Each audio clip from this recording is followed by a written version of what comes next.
Hey, Frontline fans, welcome back to Comic Frontline and Fans. You're with me, Mike Spider Slayer, bringing you, yes, that all important comic book review, fans. So you guys can make a decision on what comic books to buy. And today we're talking about, yes, the Marvel event, otherwise known as Access issue number 2. That's right, fans. Cool cover here. You got, the whole Access banner thing, and then you got Red Skull on there, or Red Onslaught, whatever the hell you want to call them now. And you got Iron Man, and you got Falcon, Captain America there, and you got Havoc and Cyclops working together there. And so a lot of stuff going on in this cover, just like the first issue was. I mean, this issue was filled with action. It was almost so much action that it was overwhelming. And was this issue any different? We'll find out. This book is written by Rick Remender, and the artwork is done by Adam Kubert.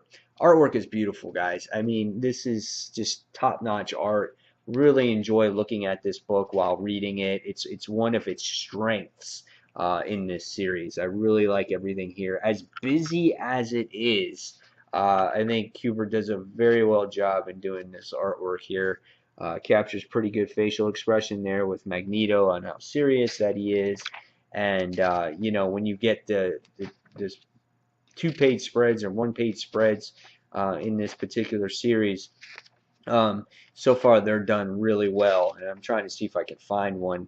Not too many here because there's a lot going on again in this particular issue, but otherwise I think he's done a very good job here. Check out this page right here. Yeah, that's pretty cool. So all right, so what did I think of this particular issue? What was this issue about? Here in Access issue number 2, we got to see Red Onslaught be unleashed. He's pitting heroes against heroes. He's making everybody angry. There's riots along the street.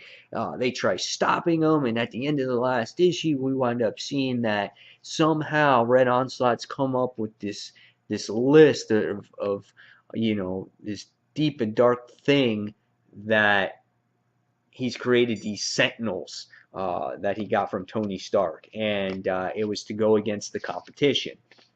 And Tony Stark was like, how did he figure this out? So in the beginning of this issue, he's going to Captain America, and he's finding out, and he's going, he's trying to come up with the conclusion in his head of how these guys were created. Where did he get this information from? What are their powers? How do they stop people? Are they good? Or do they stop the villains? Do they stop everybody? So a lot of this was figuring out how to stop these Sentinels and coming up with a plan on trying to stop Red Onslaught. So, Scarlet Witch, Magneto, Doctor Strange, everyone comes together to try to do this plan.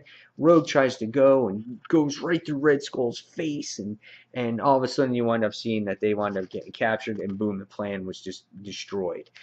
So they had to hide, take cover, try to regroup. In the process, you almost see Iron Man gets smashed in this actual issue from a Sentinel.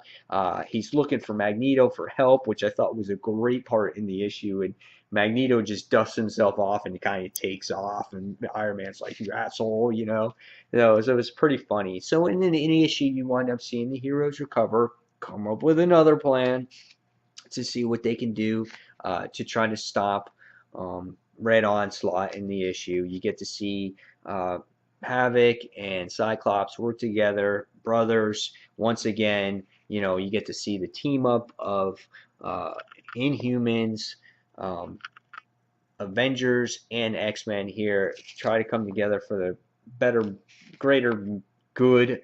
And towards the end of this issue, we wind up seeing that everyone winds up being captured. The plan winds up failing right at the last second. It looks like they were going to do some good, but yes, again, that plan winds up failing. Iron Man is by himself, and just as all hope is lost, just as Onslaught is just about to take him, look who comes back with reserves. The person that took off on Iron Man in the first place. And yes, it was, and again, this is a spoiler, and I showed it once already, it was Magneto and a whole bunch of villains, including Jack-O-Lantern. I thought that was awesome. I thought it was a great page. Sabretooth, Mystique, and Loki. Everyone is in there, Hobgoblin. And then at the end, it tells you there's the next issue.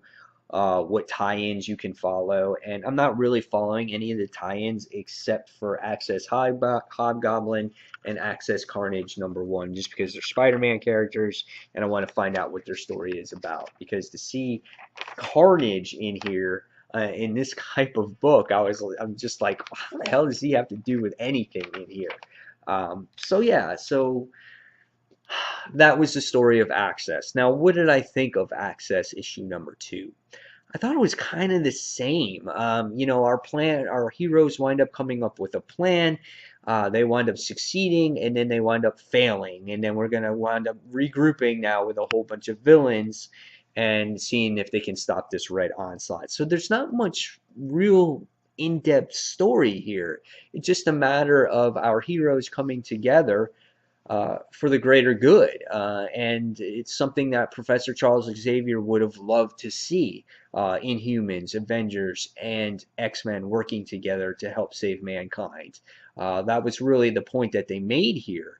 But when it came to the issue itself, a lot of it was dissecting the Sentinels, why Tony Stark created these things in his mind to begin with, and coming up with another plan to stop Red Onslaught. So it's kind of the same thing.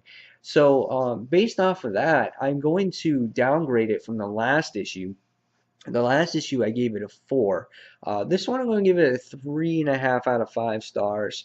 A good issue, however, it was almost pretty much the same thing, and I don't see how how this is going to continue. I'm going to continue to read it because obviously it's a major event for Marvel, and I want to see what happens to Red Skull. I want to see what happens to Onslaught. I want to see what happens to our heroes, where they actually go. As far as we know, they're in the Sentinels because the Sentinels are like a containment unit to hold the heroes. So kind of weird stuff here. So 3.5 out of 5 stars. Not nearly as good as Original Sin. Original Sin was much better than this. So that's why I gotta give it the lower grade. But guys, leave me your comments below what you thought of Access issue #2. Did you like issue #1 also? And yeah, guys, and that's all I have for you today. So until the next comic book review, you guys can go on to comicfrontline.com. You can check out all our news articles, more reviews, all kinds of things like that. You can check out comicrelated.com too. With both websites, guys, we're updated 365 days a year of all kinds of comic goodness. So guys, once again, until the next comic book review, this is Mike Spider Slayer signing off, and thanks for watching. See you soon, fans. Bye.